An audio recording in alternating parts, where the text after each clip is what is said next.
Dane Brugler of The Athletic joins us now. Dane, what's going on? Hey, good evening, guys. How are you? I mean, we are in the midst of what is probably some of the most tense times and some of the most, I would say, opinionated times. I know where everybody feels this team should go, but no lack of excitement. Yeah, well, I mean, look, I am a Northeast Ohio guy, so I know what the draft means to this fan base and how important it is. And it feels like this year is no different, especially with 2 first-round picks. And, we're about to have a new head coach here. And so what does this, the next era of Browns football look like? So things will be really interesting here the next few months. Dean, let me start off with sort of tying these two things together, because obviously the Browns have not yet hired a head coach, and that's going to play into the draft decision. But you take into account with all of the needs that they have, how much is that impacting really where the Browns can go starting at 6 and the path they take forward in this draft? Well, I'm a big believer in that, you draft best player available. And, I think for this team, that won't be an issue because there are so many needs across the roster. Now, I think most would point to quarterback, receiver, offensive line, those 3 areas that this team needs to look at the most this offseason. And so you have to look at this draft and say, all right, let's stack the top 6 players. And what are we looking at? We're guaranteed to get one of these guys. Is someone going to really make that impact for us to take us where we want to go? And I think that this draft could set up that way. It's a really unique draft where we're going to have 1 quarterback. It's kind of similar to last year, actually, where it's a 1 quarterback at the top type of deal. And then, but last year we had Abdul Carter, Travis Hunter. This year we don't necessarily have that. Pick number 2 is wide open in terms of who it's going to be. So I think there's a little bit of there's an unsettled nature to this year's top 10, especially the top 6, where it won't be easy to forecast, at least at this point, where who's going to be still on the board. But knowing that this team needs a receiver, needs offensive line help, there will at least be one player at one of those 2 positions that I think will upgrade this team and their offense for not only 2026, but moving forward.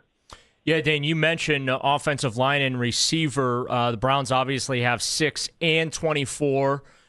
Uniquely, last year they drafted 2 quarterbacks. They drafted 2 running backs. Is this the type of draft where the Browns might be able to fulfill multiple needs in both of those position rooms? It's not like they just need 1 offensive lineman or 1 wide receiver. They need the multiples. I know we're only in January, a day after the national championship, but as you look at this right now, could the Browns potentially double dip at both those positions in this draft? Oh, no doubt. I mean, I think that's a very realistic outcome here. And we'll have to see how does free agency play out. That'll help shape the needs for this team on draft weekend. But, yeah, I think that we're going to read a lot of mock drafts the next few months where those 2 first-round picks are going to be a receiver, offensive line in whatever order. And, I mean, that's what I came out with my mock draft last week, and it was Francis Mauigoa, Miami right tackle at 6, and then Casey Concepcion, the wide receiver from Texas A&M at 24. And, I think after that, 2nd round, 3rd round, I wouldn't say this is a very tackle-rich draft necessarily. There are some good players at this position, I think, throughout the draft, but I wouldn't say it's necessarily a strength, and just in terms of the overall depth at offensive tackle. But wide receiver is pretty deep. I was a little skeptical coming into the year how deep wide receiver would be, but I should know better. I mean, it's just every year, wide receiver, it shows up, and it's a position that there ends up being more players than I think we expect. There's so much talent at that position, and so if the Browns want to double dip and go receiver 1st round and then another one, say the 3rd round, I mean, I think that would make perfect sense for the needs, what they need to do to get better on offense, regardless of who's at quarterback, and especially at receiver, this would be a good draft to do that. Dane, when you talk about receiver, when you look at Carnell Tate, for me, he's a guy who wins at the catch point, right? A guy downfield, vertical guy. Do you like him more, or do you like, for me, I like a Makai Lemon more, a guy in the slot, a guy who can kind of make this offense kind of easy or easier than it's been for them to move the ball down the field. What kind of receiver do you like, and do you think the Browns should go in one direction or the other? Well, I think it just comes down to, what are you looking for, more of an X? Are you looking for more of the slot? I mean, because they're all receivers, right? But it's kind of like saying, Joel Bitonio and, Joe Thomas play the same position where, yeah, they're both offensive linemen, but obviously one's a tackle, one's a guard. So it's just a little bit different. It depends on exactly what you're looking for your offense. But no, I mean, I think you hit on it. Carnell Tate, what he did this year, especially down the field, he had 9 catches of 40-plus yards. He's so good in those contested situations where it's his ball, and he will – the extension that he has to go get the ball, bring it in, very good along the sideline. His route running really improved this year. That was the biggest jump that we've seen from his tape this year compared to last year. Just the extra detail he put in is really impressive. Be interested to see what he runs at the combine because he's not a blazer necessarily, but his pacing is really impressive, and it helps him win those downfield routes, especially those double moves. He's deadly. But, yeah, how could you not really appreciate Makai Lemon's game? He is so tough at the catch point. You can't. I know the USC connection's probably playing a part in this, but you can't help but think a little bit of an Amon-Ra St. Brown type of weapon because he's not big, and you have to be okay with that size. He's not going to run a blazing 40. It's not like his athletic profile is going to blow you away. But in terms of wide receiver specific traits, that's what gets you a little bit excited about what he brings to the offense. And so, can you take a slot receiver, as early as you'd have to take him in order to get a guy like that? I mean, that's something that I think every team would kind of debate internally in their own war rooms. And that would throw Jordyn Tyson in there as well from Arizona State, who reminds me a lot of Stephon Diggs, where he just creates his own separation and he wins at the catch point. And if you have those two traits, I can win with you. So, any of those 3 receivers, those are the top 3 receivers this year. And then I think it's Casey Concepcion, Omar Cooper Jr. from Indiana. So it's a pretty good group of receivers this year in the first round. Dane, obviously the quarterback position gets really interesting in Cleveland because you have Shedeur here, and I know you did plenty of tape watching and diving into him last year during the draft process.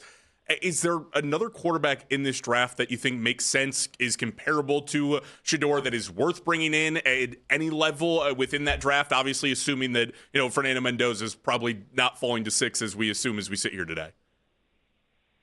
Yeah, I mean, I think we can put in Sharpie. Mendoza, he's going to be that number 1 overall pick. The only question is, do the Raiders love him, or would they be open to trade and doing business? And I highly doubt it.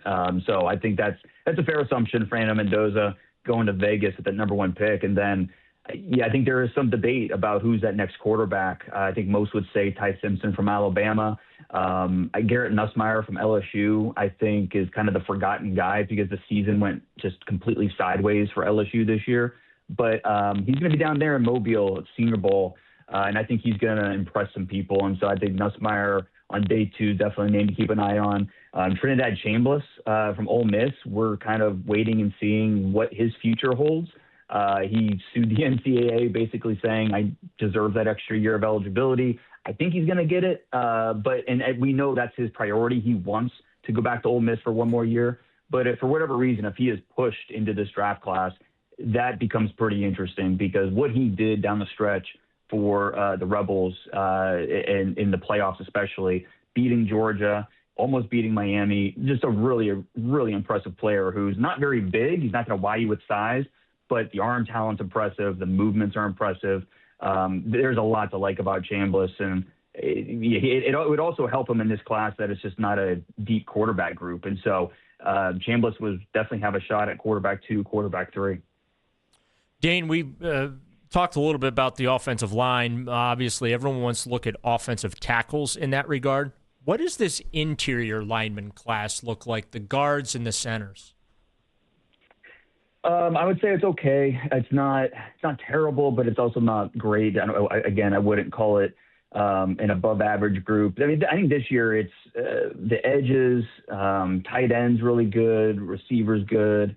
And then I think that the next tier, we're talking corners and linebackers and offensive tackles, and then maybe even a step down. That's where we're talking about the interior. I love the Penn State kid, Yowane. I think he's one of the top 15 players in this draft. It's just he's a guard. He'll be kind of like Caleb Downs as a safety and Jeremiah Love as a running back. Like they play the quote unquote non-premium positions, but they're easily one of the best players in this draft, just all things considered. They just won't go as high because of where they play. But, I think if you wait till day 2, Chase DeSantis from Texas A&M is a really good guard. I really like Logan Taylor from Boston College.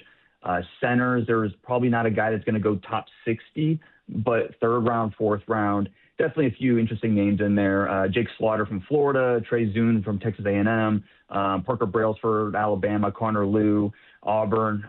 So I think this is a group that's not going to wow you necessarily, but there are guys that can come in and compete for a starting job. And if they're pressed into action, they can at least hold their own. So I think this would not be a bad year, 3rd round, 4th round, to look at that position and feel like you're upgrading what you already have on your roster. Dane, we appreciate you setting aside the time a ton. Obviously, draft a long way out, so I'm sure there will be plenty more draft conversations to be had across the station and maybe right back here with us. We appreciate you. Yeah, looking forward to it. Thanks, guys. Dane Brugler of The Athletic with us there on the Make It Right Call Kyle Wright hotline.